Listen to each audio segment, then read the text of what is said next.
Okay, hey guys. I already recorded this video 3 times in the morning when I was super fresh, and now it's late in the evening, and I'm really tired. But I really want to get this through. So a very short video, but I think it is an important video for you, and I'm going to show you my favorite wavetable for sub bass and why that is. So come, let's jump in with me. I'm going to make myself really small and putting on the headphones. I can transformate myself, and I will just say, okay, I created here a MIDI with a Serum instance, and the Serum instance is a normal sine here. Is it? Yeah, it is a normal sine wave, and I'm going to dial it down a little bit so I don't crush your ears, and I will just go gradually increase that. We're hearing it, and that was already the sub. So that's a pure sine wave, right? And when we are opening up a spectrogram, I'm going to do that. Give me a second. I will just use a basic EQ. Of course, it's not completely what we're seeing now, but on this EQ, you see we only have here, we take the snapshot, around 47 hertz, around 50 hertz. Here, the sub is hitting. That is nice, and that's also what we want. If we open up a psi scope, we see here it's perfectly perfect mono, and we are hitting about minus 9.3 dB, and as here as well. That's not intended. That is not intended. I'm going to increase my CPU fan speed. Nice. Okay. 50 hertz here we have the most, and we are at integrated minus 14.8 LUFS. Well, if I'm going to crush it to the ceiling,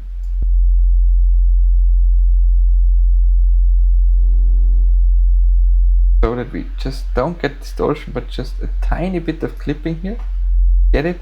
And I'm going to decrease the link, and I'm going, the output will be increased, and now we're about to hit 0, right? And we have a short-term LUFS of minus 5.8, about that.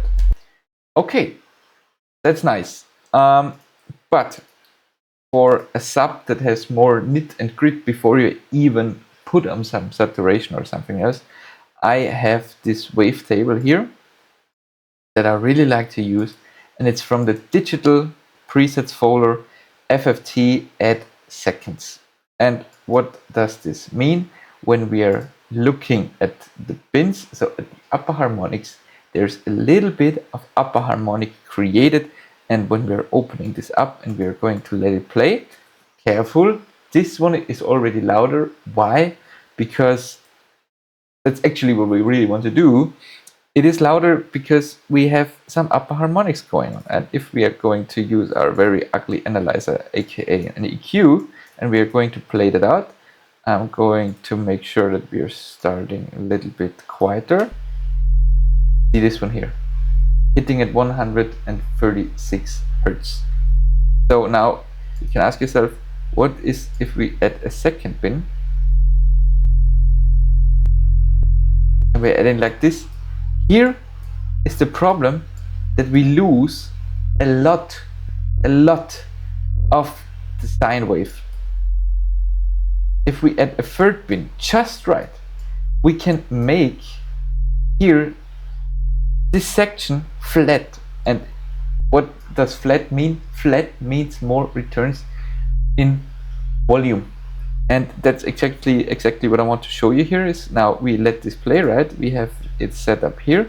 I'm going to load up my psi scope. I'm trying to get it not into sync mode, but can we let's see, wait, add the rolling factor, yeah, have it like this, perfect. And maybe we can also put it in the with an F, right? And F is octave -1. Yeah, that's really nice. Now we see how this wave is going to behave. I am getting my fruit cue. I'm going to set this to level. Going to reset it. I'm getting my clipper. And here you see what we've done first. That's a little bit chaotic, right? How can this be? We have 8.9 and we're still not hitting any ceiling that we had with the normal wave. Let's check. The levels here are the same. I'm going to switch. Okay, here we get a lot of return. The characteristics, I mean, you can hear it, it's just what you want from a sine wave, pure sine wave. We are adding this characteristics now, and of course it is quieter because the wave table itself is quieter, yeah? So that's nothing new. We have it set to 3, that's what I really like, sweet spot between 2 and 4. And we are going to increase the level first of here to get a little bit beefed up. We are going to check on our clipper. Once again, we are linking it and just getting into clip here. Now for just sakes of showing it, going to get the output just right. And now when we are having it here, we have a short term of -4.2. And here you see we have a slight ditch. Maybe we can get rid of this slight ditch a little bit more. With the slight ditch, I'm just turning it into 2. Okay. Getting here again. Where do I go out? 3.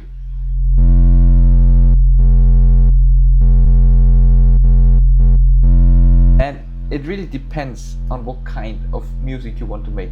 What you can hear now is that there is already a lot of upper tones. Yeah, see here? But this is because of the clipping. If I turn the clipping down, ooh, that sounds just really tight, no? That sounds really tight. Still have some clipping information going on here. Trying to get rid of that. Don't have to, it's just like that you see, okay, we are hitting really good here. And that's really pure.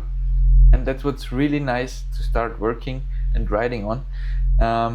And that's basically my favorite wavetable. And of course, when you're going to add some distortion, like soft clip, basically what we did with the clipper before, but hard clipped it. See here, oh my god, it gets beefed up. This gets beefed up really nicely. We just keep it here like that. See, we get a lot of upper harmonics also because of the clipping again, because the more upper harmonics you bring in, the more you have to dial in. And then we have dialed it in now. I'm just going to leave it around here. Clicking is because of the restart, I suppose. And I'm loading up a Pro Q3 in linear phase mode, and I'm opening up our psi-scope so that we see what's happening. Psi-scope is on the very last chain, and that's why it's also important that you have like linear phase when you're working in bass, I would say, and or do the last bits of mastering, because if I have 0 latency on and I'm going to start now our sub here, that's perfect. These 2 bits we want to have for like this punching through, also like the 100 hertz, 186 hertz what we are having here. C3 already hits at every laptop speaker and then every phone speaker. That's what makes the song move.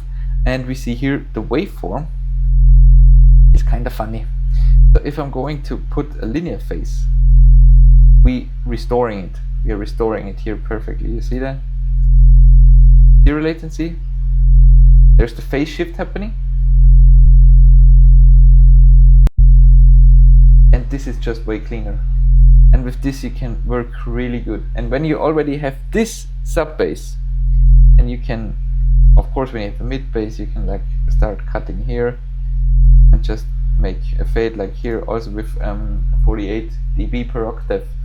then you are really, then you're set up, and you have already, you've seen all the tools that you really need to just get this. Here before the EQ, when I put this down after the pre-EQ free, get these a little bit extra more with the distortion, and basically that's my favorite wavetable, because if we're changing it now again to here, this is not the grittiest of sub. It is a nice sub, and you can totally do that if you want, and you should do it if you want.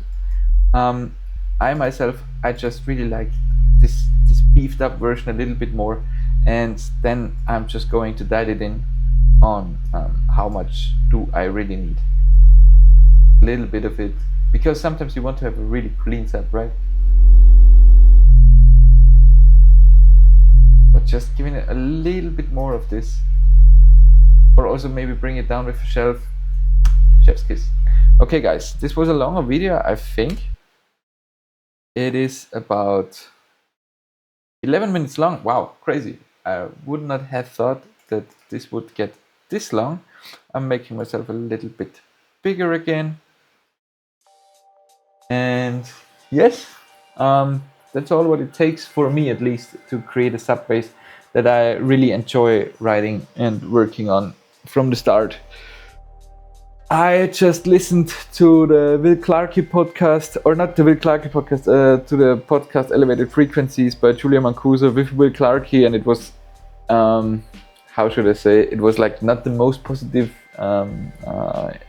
podcast in terms of what music is and what you can expect as a musician. Same goes for myself. It's like always, you need to have a good reality check that as artists we want to be the biggest and all that. And of course, I would love to like have a really nice tune that everybody plays out, and not only for a year or for a month, but for multiple years. Yeah, and we will never know if that's achievable, but at the end, we are here for the music, and you're here for the music. Hope you learned something, and I don't know if I put something in the descriptions below, but check them out. Maybe there is something, and yeah, if you really think this is helpful, leave me a comment, leave me a like, and yeah, let's connect, and on to the next one, bass design session. Yours truly, Michael.